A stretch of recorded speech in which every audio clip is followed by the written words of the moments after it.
আজকে সর্বশেষ যে বিষয়টি নিয়ে আলোচনা করব তা হলো আল্লাহর উপর সম্পূর্ণ ভরসা রাখবেন। তবে কেউ কেউ এই কথা বিশ্বাস করতে চান না যে আল্লাহ তাদের কথা শোনেন কিংবা শুনবেন। এর কারণ হচ্ছে তারা অনেক দিন যাবৎ জীবন সংঘর্ষে লিপ্ত। এক সময় তাদের ধারণা হয়ে যায় আল্লাহ তাদের কথা শুনছেন না, তাদের চিন্তা করেন না, তাই তারা আল্লাহর কাছে দোয়া করছেন না, অনীহা প্রকাশ করছেন। প্রথমত এই কথা মনের ভিতরে গেঁথে ফেলুন যে আপনি আল্লাহর কাছে সবচেয়ে বড় পুরস্কার পাবেন। জানেন কি পুরস্কারটি কি? ক্ষমা।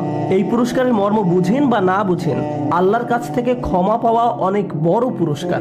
আল্লাহ যদি আপনাকে কিছু দেওয়ার ওয়াদা করেন তাহলে সেটি অনেক বড় পাওয়া। ধরুন আমার সন্তানদের মধ্যে একজন সন্তানের কোনো একটি কাজের জন্য আমি অত্যন্ত নারাজ হয়েছি। সে যে কাজটি করেছে তা ভুল কাজ।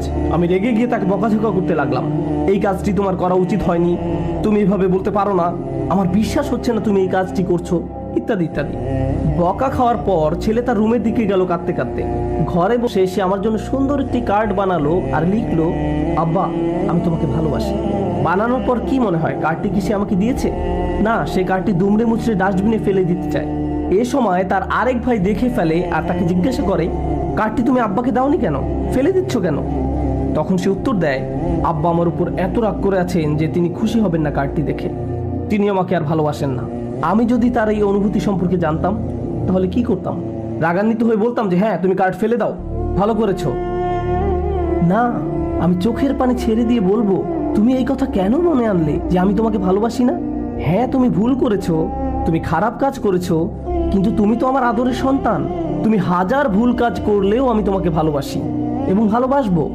আমি রাগ করলেও তোমার প্রতি আমার ভালোবাসা কমে যাবে না।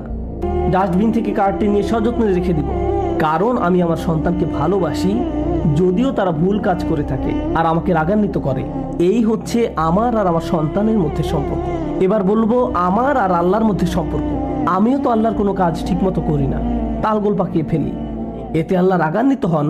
কিন্তু তিনি কখনো আমাকে বকাঝকা করেননি, আমাকে আকস্মিক বজ্রপাত দিয়ে শাস্তি দেননি, তিনি তো আমাকে দোজখের আগুনে ছুঁড়ে ফেলে দেননি, আমার হার্টবিট বন্ধ করে দেননি। আমি যখন মিথ্যা বলছি কখনোই আমাকে শাস্তিস্বরূপ জবান বন্ধ করে দেননি।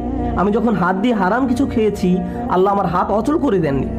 আমি যখন চোখ দিয়ে হারাম কিছু দেখছি আল্লাহ আমাকে অন্ধ করে দেননি। আল্লাহ ক্রমাগত তার রহমত দিয়েই যাচ্ছেন, আর আমি রহমত পাওয়ার পরও বলে যাচ্ছি আল্লাহ আমাকে আর ভালোবাসেন না। তিনি আমাকে ভালোবাসতেন, কিন্তু এখন যেহেতু আমি খারাপ হয়ে গিয়েছি ভালোবাসাটা আর নেই, তাই আল্লাহর কাছে দোয়া করার কোনো কারণ খুঁজে পাচ্ছি না। মনে রাখবেন আল্লাহর মতো কেউ আপনাকে ভালোবাসবে না। আপনার সন্তানের প্রতি ভালোবাসার অংশ, সন্তান আর বাবা মার প্রতি ভালোবাসার অংশ হলো আল্লাহ প্রদত্ত ভালোবাসার কিঞ্চিত অংশ, যা আমাদের হৃদয়ে আল্লাহ ভরে দিয়েছেন। আপনি কাউকে ভালোবাসা প্রদর্শন করতে পারেন না, আপনার সন্তানের প্রতি ভালোবাসার বহিঃপ্রকাশ আল্লাহর কারণেই হয়েছে। এটি আল্লাহর পুরস্কার।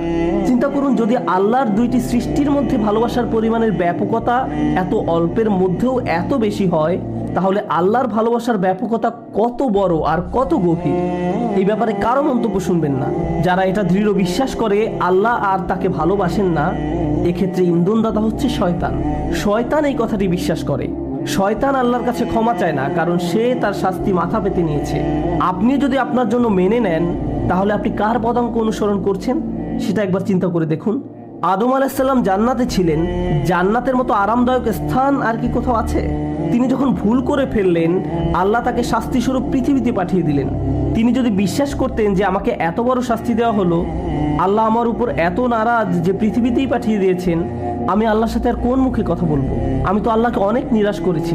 কিন্তু না, আল্লাহ তাকে তার বিশ্বাস দৃঢ় করার জন্য একটি খাস দোয়া শিখিয়ে দিয়েছেন, রব্বানা যালামনা আনফুসানা ওয়া ইল্লাম তাগফির লানা ওয়া তারহামনা লানাকুনান্না মিনাল খাসিরিন।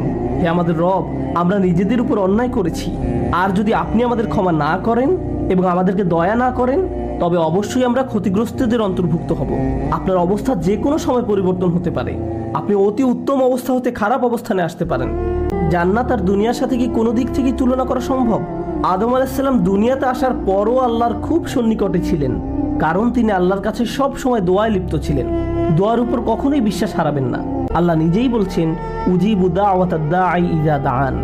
আমি আহ্বানকারী ডাকে সাড়া দেই যখন সে আমাকে ডাকে। এটা আল্লাহর ওয়াদা। আপনি যখন দোয়া করবেন আপনার প্রথম দোয়া হওয়া উচিত আল্লাহর কাছে ক্ষমা প্রার্থনা। এমন উদাহরণও আছে যে একটি জাতি চরম পাপ কাজে নিমজ্জিত, এবং সেই জাতির ধ্বংস করে দেওয়া অনিবার্য সত্ত্বেও আল্লাহ সেই জাতিকে ধ্বংস করছেন না, কারণ সেই জাতির মধ্যে এখনো কিছু লোক আছে যারা প্রতিদিন আল্লাহর কাছে ক্ষমা প্রার্থনা করছে।